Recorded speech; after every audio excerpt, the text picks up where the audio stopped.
handicappers, they're all in the know.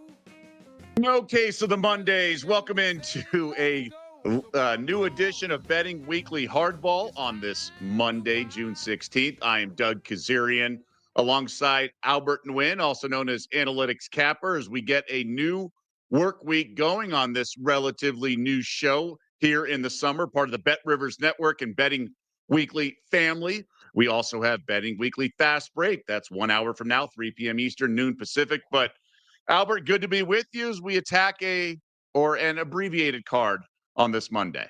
Yeah, it's Monday.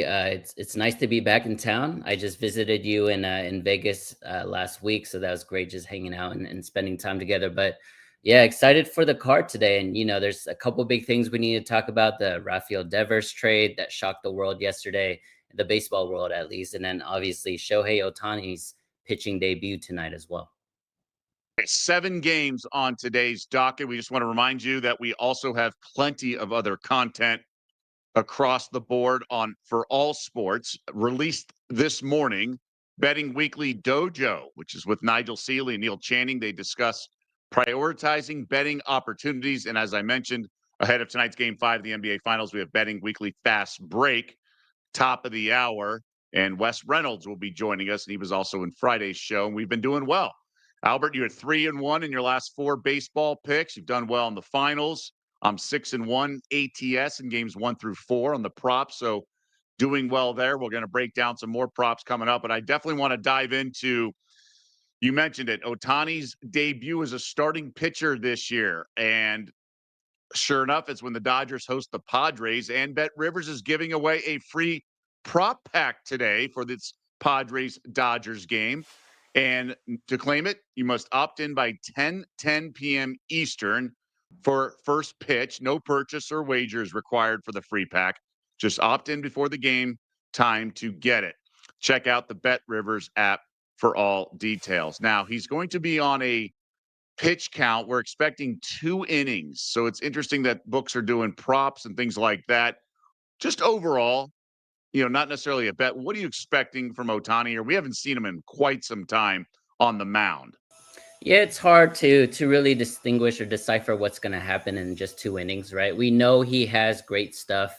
We know, but at the time he was injured, he was one of the top, 10 pitchers in the league, or 10 starters, Doug. So it's going to be hard to get back to that level in the very first game, right? With that said, it is a Padres lineup that has somewhat been struggling, Doug, and I don't know, maybe he can take advantage of it. But the thing with Shohei Ohtani, he's always been a strikeout pitcher, and if he's going to ease his way into it, he's going to need some easy outs. So we'll see if he's able to do that moving forward. But as a fan of baseball and just sports in general, I'm excited to see one of the best talents we have in all of sports come back tonight on the mound. So I'm excited to watch that.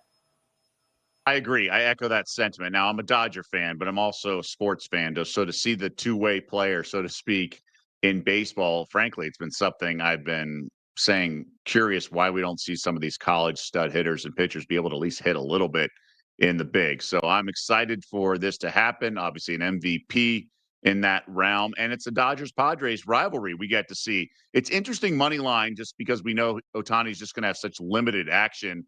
And it's minus $1.55 at Bet Rivers. We have Dylan Cease going for the Pods, and he pitched well against LA in the last outing. Dodgers heavy favorites here, whereas I would imagine the Padres have that pitching edge. How are you handicapping this game? Yeah, Dylan Cease is coming off a game where they beat them 11-1. They shellacked them, the Dodgers, their big rivalry, as you mentioned. I don't know if I can find value on the Dodgers today because we know they have a bullpen that struggles, Doug, and it's been a struggle the entire season. I know their lineup is historic as always, like it's been that way for a few years now, but you can't just count on offense. We do know that this lineup does kill right-handed pitchers, right? Outside of that game against Cease, where they lost 11-1, they've been averaging close to 6 runs a game, which is way above average.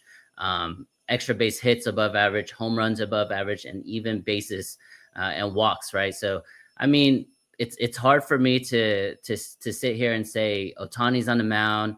There's no way he's going to lose, but it's just hard. I would say it's a layoff for me. I do have a lean to the Dodgers, especially because the Padres have been struggling. But I'm just gonna sit back and watch. Sometimes the best bet, Doug, is the no bet at all. Yeah, for me, it's Padres are pass. I just don't think you can lay the $1.55. Padres lineup is so solid. Crazy game over the weekend. They had the loss where they were winning and the loss to the Diamondbacks. They did bounce back yesterday to avoid the sweep. So that was a nice job by San Diego to do that, going, from Phoenix to LA. And I still am intimidated as a Dodger fan by this Padres lineup, but I just think there's better things to do than bet against the Dodgers at plus 128. It's still Dylan Cease, and it's not like vintage Blake Snell from a couple years ago. Like, he's still Dylan Cease. And like you mentioned, very important to recognize the Dodgers just absolutely obliterate righties, and they're in a little bit of a groove. And I wonder, in terms of bouncing their step, knowing Otani's on the bump, they get a nice win on Sunday Night Baseball, no travel. So they take 2 of 3. They took 2 of 3 in San Diego. They avoided the sweep in St. Louis. So they did lose 2 of 3 to the Cardinals. But it's a team I think is hovering, and it feels like the price is right without having the pitching matchup. So it's a pass for me on that as well. Let's keep it with SoCal flavor. Angels go to the Bronx to face the Yankees. This game on MLB Network, and the Yanks just swept at Fenway Park. Judge, one hit in the entire series, goes 1 for 12. They're now solid favorites here at -$2 with Clark Schmidt on the bump and Soriano going for the Angels. So if you're going to want to bet on the Angels, it's going to be a game where Soriano pitches. I do think the Yankees, look, they just got swept by the Red Sox. They're still having such an impressive season. I expected regression, to be honest, at some point, but I don't think this is the beginning of a tailspin. I wouldn't be shocked if they get back into this game. Don't love their pitching situation here. I think the Angels have the edge, but yeah, I can't get involved though. I'm not going to take that go betting into this Yankees team at home with the short. I just feel like the Yankees thrive in these situations, even though they had the worst pitcher, quote unquote. Yeah, I think this is 2 games in a row now, Doug. No official play, but I think we're going to be on opposite sides in terms of leans. I kind of like the Angels in this one. I know the Yankees it's a great bounce back opportunity, and they're going back to New York where it's a very, very friendly hitters ballpark, right? So those guys that have been struggling for the last week should get, kind of a relief there playing in New York. But you mentioned like maybe you expected a little regression for the Yankees and it hasn't come yet. I think we're right there. I think we're at the doorsteps of something happening. It's mid-June. This is kind of like the dog days of summer where a little focus is waned, right? They started off on fire. Everybody was talking about their torpedo bats. Everyone was talking about Aaron Judge. I forgot. Yeah, even with Garrett Cole out, their pitching staff has been really good. I just think now all of those elements are going to go back down more towards the middle of the pack, and it's hard for me to pay the price for the Yankees, in the next couple of weeks. Of course, they still might win, obviously, or they might be around 500. But if you go 500 with Yankees bets in the next couple of weeks, you're actually going to be down just because of the juice that you're going to be playing. With that said, though, I do think Soriano coming off a 12 strikeout outing in his last time out. Obviously, he's not going to get 12 again. I didn't check the history books, but I believe that was a career high for him. So I don't know if he's going to do another 12 strikeout game, but this is not a pitcher you want to face when you're struggling as a hitter. So I don't know. I feel like the Angels Monday to me, and again, we all have these quirks in the baseball season just because it's so long. It's a 162 game grind.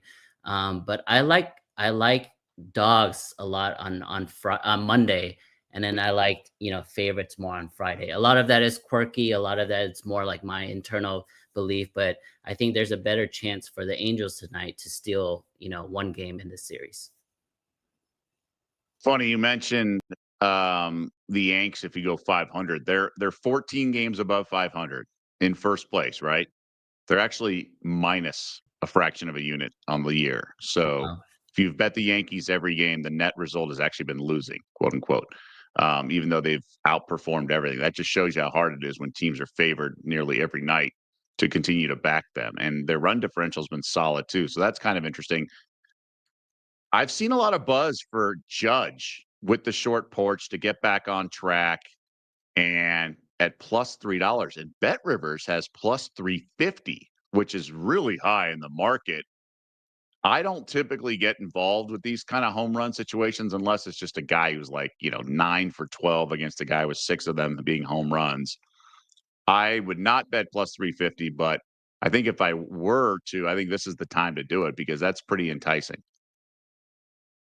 Yeah, I like that. I mean, if the price is gonna stay around 3 or 350, Doug, if you bet Judge all 3 games, I would assume you're gonna break even at worst, right? So, um, I think he's gonna hit at least one. So, yeah, I think it's a smart play, but I'm similar to you. It's not something I get involved with very often, but it's one of those props where, in my opinion, my school of thought is if you're gonna be in it or involved in it, you should be in it the entire season because it's more of a long-term play. It's more law of large numbers. Instead of trying to get 1 or 2 wins every, few weeks or so, I think you have to truly handicap it and really be a part of it every single game.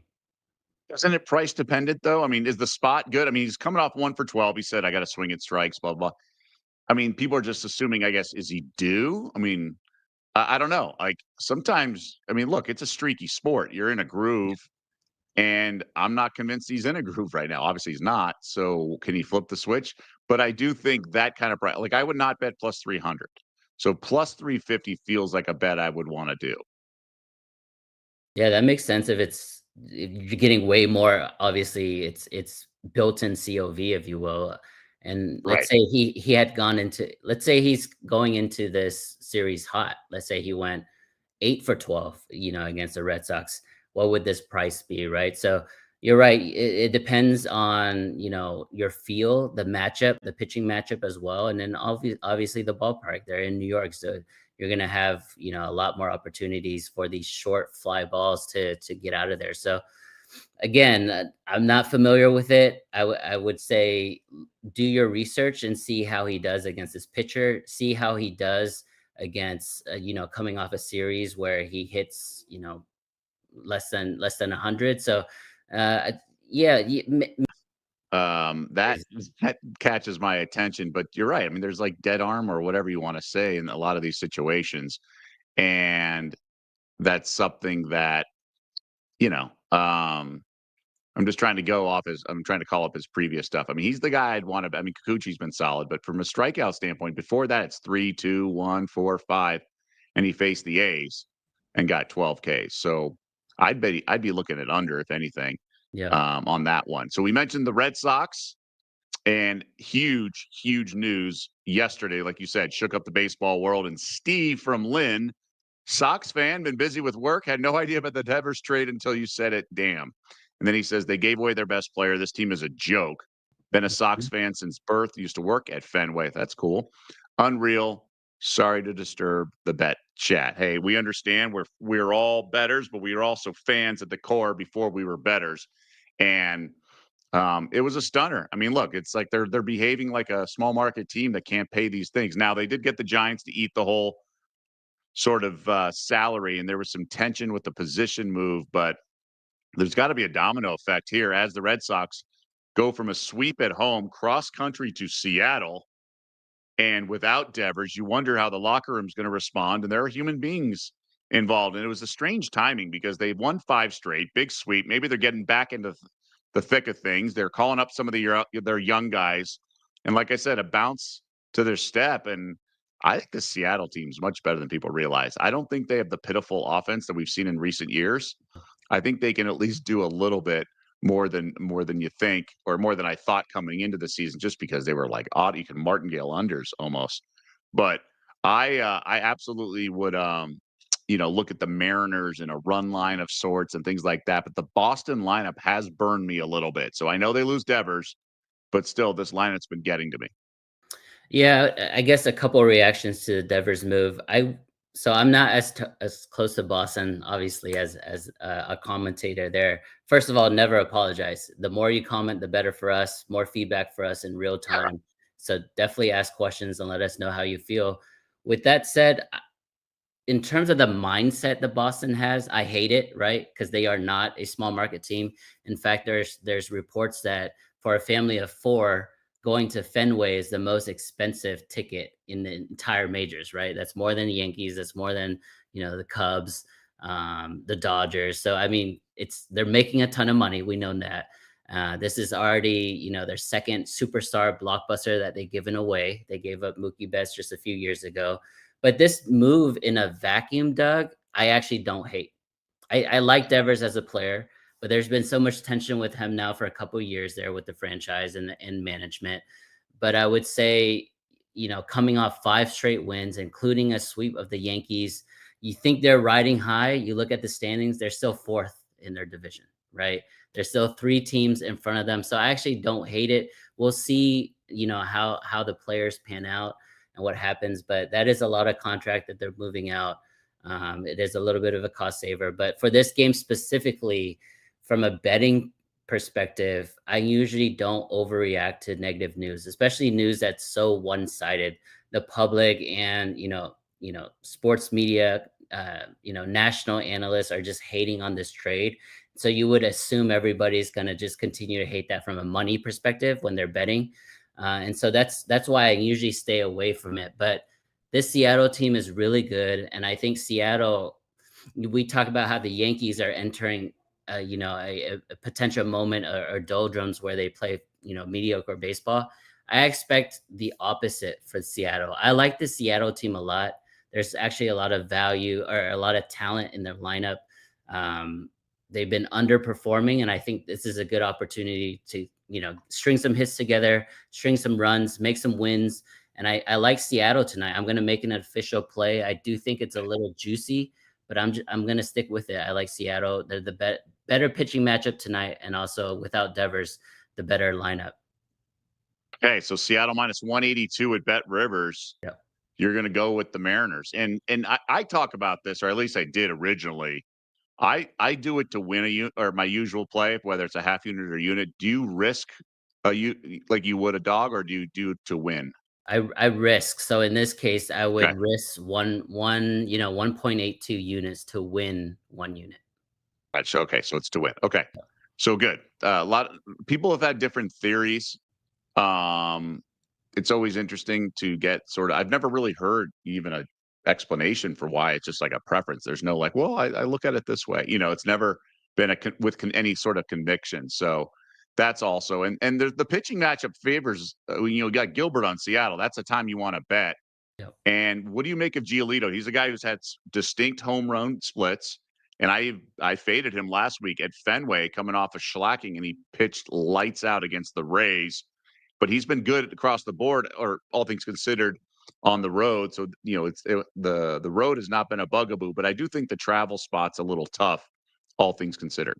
Yeah, this is a big flat spot, not only for the team as a whole, losing arguably their best hitter, but you're right. Giolito coming off 3 straight wins. I think this is also a flat spot for him personally. So with all the travel, I think both teams are traveling, if I'm not mistaken. So Boston's coming from Boston, Seattle. Let me take a look here. Oh, they were at home. Yeah, so We're they're at home to Cleveland. yeah, no travel for them. They just swept the Guardians themselves. So both teams are coming off sweeps. I just like Seattle here. I know it's a little rich, right? Minus 180. You could do the run line, or you could do first 5 and just isolate the pitching. But I do think Seattle is going to get the win tonight. Hey, and you like full game, not necessarily first 5. Correct. Full game. Okay. We touched on Dodgers Padres. I also want to remind everyone that there's a house special involved. So go to the House Specials tab on the Bet Rivers app to view the full list of daily boosted specials, including Shohei Ohtani or Mookie Betts to hit a home run. That is boosted to plus 125. So a lot of promotions getting involved in that Padres Dodgers game. And because we had the prop pack as well. And Albert, it wouldn't be a betting weekly hardball without talking about the Colorado Rockies. And they avoided the sweep. They did get the win on the, getaway day, if you will. So they are now 14-57 on the year. And even worse, in their last 41 games, they're 9-32. And of those 32 losses, 26 have come by at least 2 runs. So it is sort of nice. Like this weekend, they had a 3-game set. Friday and Saturday, they did not cover the run line. So the favorite. And then on Sunday, they won outright. So you really should never be just laying the money line against them. It's like they win by 2 or they lose by 2 or more, or they win outright, and then you're going to save some money betting against them. So that seems to be the trend. That doesn't mean it's predictive per se, but I do want to bring this up as the Nationals of all teams are minus 195, which is rare. We had a good laugh when Colorado was in Miami recently and Rockies actually swept. But the pitcher going for the Rocks is Palmquist. He's the rookie they've called up, the tall guy from Florida high school stuff. He a very unique slot angle on his release, but big leaguers have been just mashing him. So he's been not a threat at all. Jake Irvin is going for the Nats, and they were in they blew a game against the Mets, and they sort of unraveled and got swept. Now they've lost 3 straight at home to the Marlins. So you're looking at a Washington team that has lost 8 straight and is favored by nearly $2. How do you approach this one? Yeah, that last part is what resonates with me. You mentioned all the bad stuff with the Rockies and their terrible record, but in their last 10 games, the better team when you're looking at Colorado versus Washington. Nats only 1-9 in their last 10. Again, you mentioned 8 straight losses. There's no way I'm going to put my hard-earned money on Washington right now, even against Colorado, even at home in the DC area. I'd say this, even though Palmquist hasn't pitched well, I mean, that's an understatement. It's not like Jake Irvin is setting the world on fire either, right? He's coming off 2 straight losses. Yes, they were against great teams in the Mets and the Cubs. But for the season, his ERA is 4.6. He's only averaging about 5 1/3 innings pitched. If, and it's a big if this Colorado lineup can get to him, there's no way Washington's bullpen can keep them out. So I'm not saying to bet the Rockies here, but I don't think it's a Washington or nothing spot. So I'm definitely laying off. We talk about, last week, Doug, we talked about all the games, how, marquee matchups, XYZ games above 500. This is a series on the opposite end, right? Where the Rockies and the Nationals are facing, and I'm not watching it. I'm not going to be putting any money on it. So most likely won't pay attention to it unless there's a great performance of the starters to start the game. And then maybe I'll pay attention towards the end. I would entertain Nats. I would. I just can't do it. The price is too high. But if it were cheaper or the market moved, I'd be looking at it. I can't back the Rockies. I think they are so pitiful. Now I know they swept a series in Miami, but it was fluky. Guys like Sensatella pitched well and stuff like that. You just can't back them. Like the bats didn't all of a sudden wake up or anything like that. So I feel like this is a get right spot for the Nats, but the money line is just way too high. But the Nats do have some decent bullpen arms and some decent bats. I mean, look, the Rockies are in a class by themselves when you think about baseball history. But I know what you mean. Like the price is the ultimate arbiter of whether someone can make a wager or not, and it's just too much. So I agree with you in that regard. We mentioned the Phillies and Marlins. This Marlins team out of nowhere sweep the Nationals in the nation's capital. So they've played some good ball, but the Phillies have also as well. They've won 4 straight. So the Marlins have won 3. They're the mammals, I believe. They're not the fish. The mammals have won 3 straight, but the Phillies have won 4. Phillies have the pitching matchup in my eyes because I just can't come around on Alcantara. Now he's had back-to-back good outings, but it was against Pittsburgh and Colorado. He's not good. He had an ERA of 8.5 prior to those 2 games. So yes, he shaved over $1 off or over a point off his ERA. But for me, I really like the Phillies, and I'm going to get involved here. I'm taking the Fighting Phils minus 115 on the road. I just think Alcantara, smoke and mirrors when you all of a sudden pitch well because you've gone against the Pirates and Rockies. Yeah, for the Phillies, that was a good Toronto team they just swept. Toronto had just, dominated St. Louis the series before. I know that because I was on the Cardinals in 2 of those games. So that's an impressive, series sweep for the Phillies. They're playing much better And if they're going to get run production that they received, this past weekend, 8, 3, and 11 runs, then yeah, there's no way Miami's offense is going to be able to keep up and sustain that type of production to keep up with Philly. So I agree with you. I would say I personally would lay off in this game, but I think if the Phillies lose tonight, and it's a big if, obviously, because they're big favorites, but if they lose tonight, I do see them taking the series and winning games 2 and 3.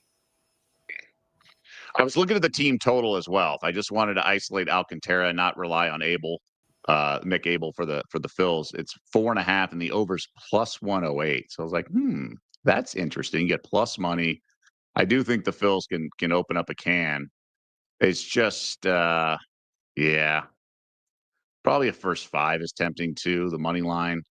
But then you get the bats in the later innings. So I like the Phillies minus the 115 here. The first 5 is a great look, Doug. Some of the trends that are popping out, Phillies, whether we're looking at recent numbers or extended numbers, right? Phillies are great in terms of first 5. They're 30 and 23 last 53 games.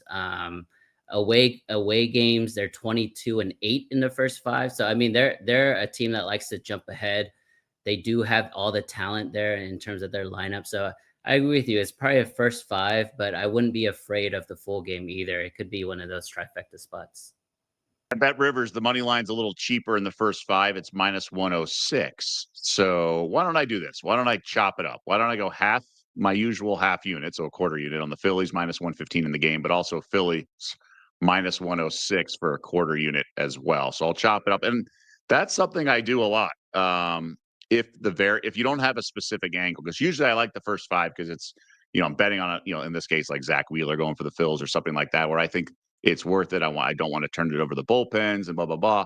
But I feel like this is a bet against Alcantara, but it's also a bet against the Marlins. So I'm chopping it up, and it's not like I'm trying to isolate a great pitching matchup. So I'll sometimes break it up like this just to get the variance on my side. If I think the spot favors a team or whatnot, I'll try to get a little piece of both. Like I'm involved in a WNBA game tomorrow where I just like the first quarter and first half. I'm expecting a strong start by a team. We'll talk about it tonight. What a promo it is. I'm a professional. Top of the hour, betting weekly fast break, 3 p.m. Eastern, noon Pacific. We'll preview, more importantly, not just the WNBA card tomorrow, but game 5 of the NBA Finals, 2-2, as they say, pivotal game 5, as we like to say. But at this point, I would imagine with essentially a 3-game series now, all games are pivotal. Okay, another game I want to get to, and Baltimore has come back to life after being flirting with White Sox territory, if you will, and losing bettors money because they were still being rated a certain. They sweep the Angels at home, but Tampa off an impressive sweep at the Mets, and now the Rays opening up a 3-game set at home in their non-hometown or not home stadium. They're in the Yankees minor league facilities, but it's the Rays minus 117 here with the suddenly surging Orioles in town. I like Pepio a lot. He's going for Tampa Bay. Now he burned me, but he didn't pitch that badly at Fenway. He was the pitcher I backed against Giolito at the Red Sox, and it was a 3-1 final, if I remember correctly. So really solid effort from both pitchers, all things considered. Eflin's going for the O's. I don't know if this Orioles team has all of a sudden figured it out, but they're back to respectability. They had won 6 straight recently, split some games, then won 3 straight. They're sort of trending towards what we expected coming into the season. But for me, it's Rays or pass. I like Pepio. I like this Rays lineup enough. And I think it's going to be one of those games. And I also don't have a good read on Eflin. What about you? Yeah, this is going to be a very interesting series. You mentioned it. Rays coming off a sweep of the Mets, and not only a sweep, but they dominated the Mets, especially that last game, 9-0 in New York. I mean, that's a shellacking there. Baltimore also coming off a sweep, 11-2 in their last game against the Angels. The thing about when you dive into the numbers for Baltimore, for example, you look at the pitching matchup tonight. Pepio versus Eflin, right? You look at the numbers and you say easy. That's Pepio pitching advantage easily, right? But the thing with Baltimore now is it's kind of like the tale of 2 cities. You can't really look at only the entire season because those first 40 games were just so bad for Baltimore, right? It was almost an anomaly. So all of his numbers are inflated. His win-loss, his ERA, the average, amount of pitches he has per outing. So I don't know if this is as much of a pitching advantage as the numbers would suggest. Is my long-winded way of saying it's a layoff for me. I actually think there's value on Baltimore. I've liked this team heading into the season. Obviously, they were a disappointment in the first couple months, but I think this is a talented team. And now with Boston selling, I'm not saying Baltimore has an outside chance of the playoffs, but I think they're going to they're going to make some noise in that division. And, this is another, rivalry game. And so I don't know. I kind of like Baltimore here. It's a layoff for me. For those who don't know, the only play for me tonight is going to be the Mariners when it comes to baseball, but it's actually an Orioles read, in my opinion. Well, Eflin's been a lot better than I sort of backed in his career. So he's a guy I don't love, but I really don't have a leg to stand on this year. I think he's been pretty good. He certainly delivered in the past when he actually pitched for the Rays. So a little return home revenge game, but although it's different stadium and just a different team, of course. But Phillies is early in his career. So look, I mean, he's fine. He's just not a guy I'm going to look to bet. But I love what Pepio has gas that he throws, and he's a guy that his ceiling, I think, is pretty high. Or sorry, let me put it this way: his best stuff is really good in my eyes, but he doesn't quite manage it perfectly. So that's why I'm not getting involved. But the price did seem fairly attractive, all things considered. One last game to get to on this abbreviated card on this Monday is the Astros at the Athletics. We talked about them, I believe, last week. Houston, after the sort of the top of the AL in terms of pennant odds, it's Yankees and Tigers, depending on which day it is. Those two are like kind of co-favorites, and then a drop off, and then Houston's right there. So Houston's won 5 straight, and McCullers coming in, pitching much better after getting shellacked in that opener and then getting some death threats from gamblers. Now, he did get touched up in his last game, so I don't know if that's regression or whatnot. He's a guy I kind of like, and he's in a groove, but at this stadium with the ball flying out of there, and for whatever reason, I still think the Athletics offense, it might be decent. Mm-hmm. So I kind of need to lay off, but I like this Astros team a lot, or at least in a lot of ways. So, and frankly, A's are on a 3-game win streak of their own. Yeah, Houston's been on fire. 8 of the last 10, obviously first place in that really good division there, AL West. And they're doing it mostly because of their pitching. I know we're talking about Lance McCullers tonight, but Framber's been awesome. Hunter Brown, I think, has the most quality starts in the entire league. So, I mean, this team is different from the World Series, contenders that we've been used to so often. This team is really all about their pitching, and they'll get 1 or 2 really crucial hits throughout the game that is enough to win. But even though this is a good bounce back spot, I know Lance McCullers, like Doug mentioned, is coming off a loss against the lowly Chicago White Sox.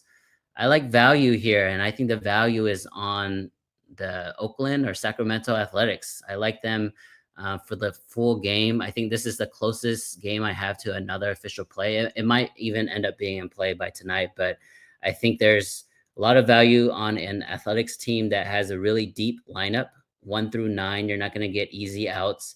And if Lance McCullers is going to be walking guys early, I think that's his biggest kind of leading indicator.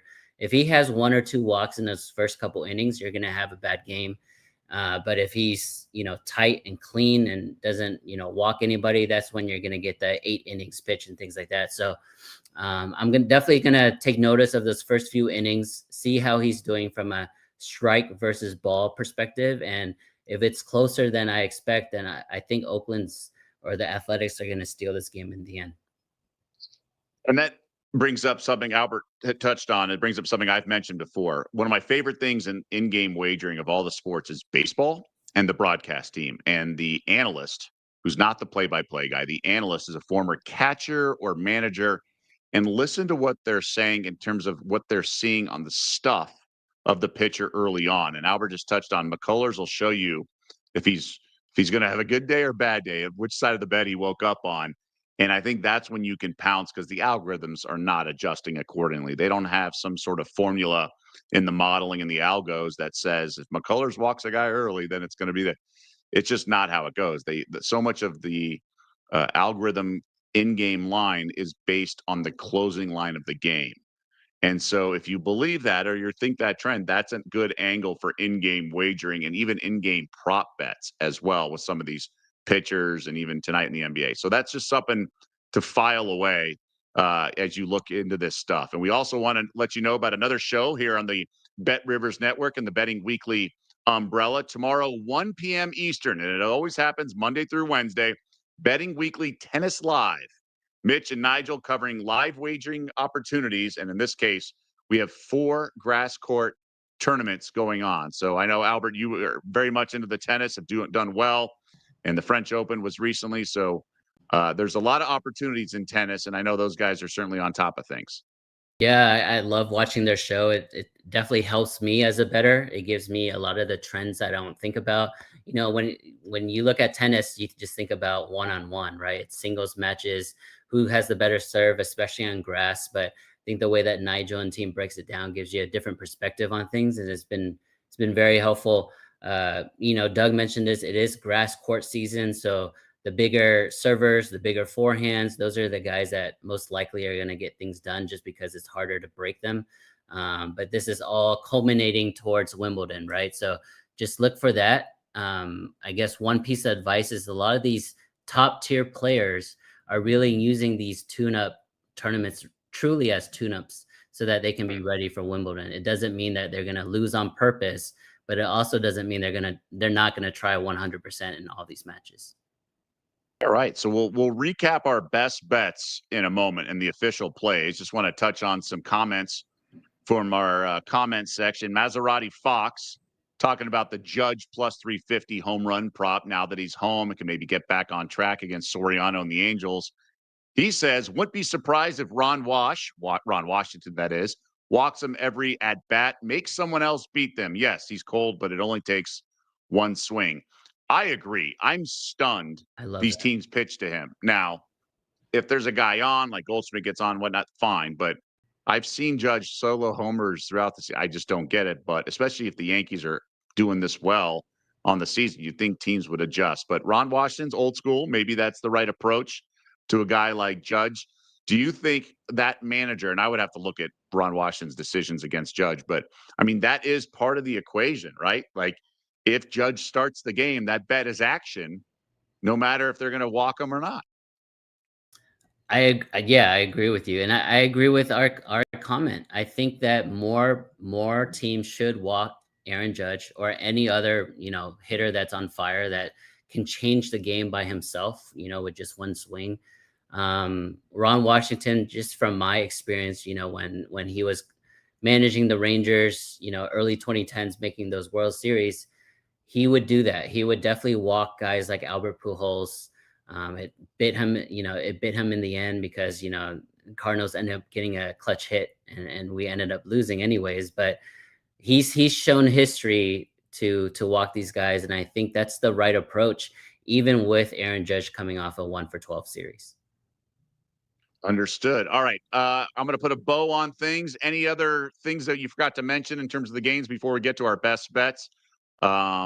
Anything like, hey, keep an eye out for this strikeout prop or anything like that? I do like the Soriano under. It makes a lot of sense for me. He's coming off an outing where I mentioned 12 strikeouts, career high, and now the number is only set at 4.5. I think the books are putting it that low for a reason, and I wouldn't be surprised if he hits right at 4. That might be another play for me. Maybe I'll change in the next 30 seconds, Doug, but I do like that. I do like that prop a lot. So as we say in the TV business, stretch, give Albert time to maybe come around to the dark side. The under 4.5 is -120 at Bet Rivers. You have the savages of Aaron Boone and the Yanks that are facing him. So maybe that's the enticement, but really good stuff from everyone chiming in on the comments section. And I echo what Albert said. I'm glad he got ahead of it. Don't apologize. We want feedback, good or bad. We want to create the conversation, join the conversations, we like to say here in the comments section. And that's what we're all about. It's collaborative.